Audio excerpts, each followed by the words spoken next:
नमस्कार. ऑनलाईन क्लासरूममध्ये तुमच्या सर्वांचे स्वागत. आज आपण पाहणार आहोत निबंध लेखन. विषय आहे जर पाऊस पडला नाही तर. चला तर आपल्या या विषयाच्या निबंध लेखनाला सुरुवात करूया. आपण शाळेमध्ये कधी गप्पा मारताना जर कोणी विचारले किंवा शिक्षकांनी जरी विचारले तरी सर्वजण अगदी उत्साहाने सांगतात, माझा आवडता ऋतू म्हणजे पावसाळा.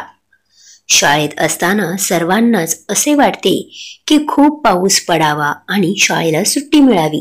मग घरी राहून खूप भिजायचे, कागदाची नाव म्हणजेच होडी बनवून पाण्यात सोडायची, चिखलात मस्त खेळायचे असा विचार करून बरेच जण आपण शाळेला दांडी सुद्धा मारतो. पण सध्याच्या या आधुनिक आणि तंत्रज्ञान प्रिय जगात आपण वृक्षतोड करून त्या जागी मोठमोठ्या कंपन्या आणि इमारती उभारत आहोत. त्यामुळे प्रदूषण आणखीनच वाढत आहे. त्यामुळे पावसासाठी लागणारे अनुकूल हवामान नसल्यामुळे सध्या गेल्या काही वर्षापासून म्हणावा असा पाऊस पडत नाहीये. मग हे पावसाळ्याचे अनुभव आपण कसे अनुभवणार? वर्तमानपत्रात रोजच शेतकऱ्यांच्या जीव देण्याबद्दल बातमी येत असते. मला असा प्रश्न पडतो की ते कशामुळे जीव देत असतील. विचार केल्यानंतर सुचलं की कर्ज फेडू न शकल्यामुळे ते आपला जीव देतात. भारतात शेती हे मुख्यतः पावसावर अवलंबून आहे. कधी पाऊस जास्त झाला तर पिकांचे नुकसान होते, तसेच कधी पाऊस न पडल्याने सुद्धा पिकांचे नुकसान होते. जर पीकच आले नाही तर ते कर्ज कसे फेडणार? त्यामुळेच ते जीव देण्याचा विचार करत असतील. अशा प्रकारे जर खरंच पाऊस पडला नाही तर काय होईल? पावसाचे पाणी जमिनीत मुरते आणि मग झरे, विहिरी, बोरवेलच्या रूपात परत वापरात येते. खरंच पाऊस पडला नाही तर आपण पिणार काय? आपण कसे जगणार? एक वेळ माणूस किंवा कोणताही सजीव अन्नाशिवाय जगू शकतो, पण पाण्याशिवाय आपण जास्त काळ जगू शकत नाही. हे आपल्या जीवनाचे अमृत आहे.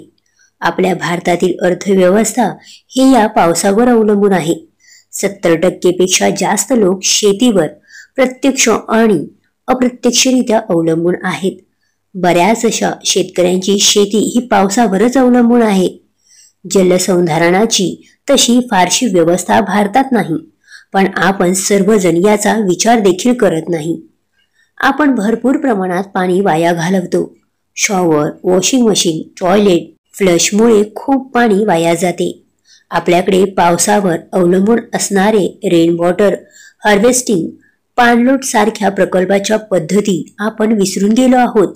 रेन वॉटर हार्वेस्टिंग या प्रकल्पामध्ये आपण घराच्या किंवा इमारतीच्या गच्चीवरील साचलेले पाणी जमा करून ते नंतर वापरू शकतो. तसेच ते पाणी बागेतील झाडांनाही वापरू शकतो. पाणलोट पद्धतीमध्ये आपण पावसाचे पाणी अडवून ते जमिनीत झिरविण्यास मदत करतो. पाऊस म्हटलं की एक वेगळाच अनुभव असतो. सगळीकडे ढगांचा गडगडाट, कोसळणाऱ्या धारा, कधी कधी पावसाच्या सुरुवातीला पडणाऱ्या गारा ह्या तापलेल्या धरतीला शांत करतात. असा हा पाऊस ज्याची आपण प्रत्येक जण आतुरतेने वाट पाहत असतो. पावसाळ्यात आपण सर्वजण पर्यटनासाठी बाहेर पडतो. घाटांमधून जाताना उंच डोंगरावरून कोसळणारे पांढरे शुभ्र धबधबे आपण नेहमी अनुभवतो. अगदी त्याच्यासोबत सेल्फी घेतो.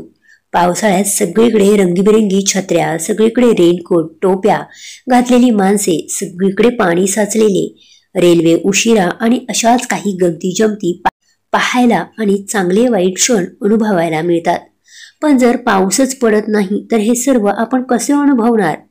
पावसाविना आपल्या भारतातील काही गावे आत्ताच कोरडी आणि दुष्काळग्रस्त झाली आहेत. आणि जर खरंच पाऊस पडला नाही तर आपले जगणे अशक्य होईल. शहरातील लोक भरपूर पाणी वाया घालवितात. आपण पाण्याचा वापर कमी केला पाहिजे. जास्तीत जास्त पाणी वाचविण्याचा प्रयत्न केला पाहिजे. पाणी ही निसर्गाने आपल्याला दिलेली देणगी आहे आणि तिचा वापर योग्य रीतीने केला पाहिजे, म्हणजे गावांना सुद्धा पाणी मिळेल. प्रदूषण थांबविण्यासाठी जर आपण सर्वांनी काही उपाययोजना केल्या, वृक्षतोड थांबवली तरच आपल्याला पावसाळा अनुभवता येईल. नाहीतर एक दिवस असा येईल खरंच पाऊस पडणार नाही. आजच आपल्यावर अशी परिस्थिती आली आहे की बाटलीमधलं पाणी आपण विकत घेतो, वापराचे पाणी टँकरने आणतो. ही सारी लक्षणे समजून घेणे जरुरी आहे. नाहीतर आपली पुढची पिढी यातून कधीही सावरू शकणार नाही. विचार करा. मित्रांनो, तुम्हाला हा निबंध लेखन आवडला असेल तर आपल्या या शैक्षणिक व्हिडिओला नक्की लाईक करा आणि ऑनलाईन क्लासरूम या YouTube चॅनलला सबस्क्राईब करा. थँक्यू.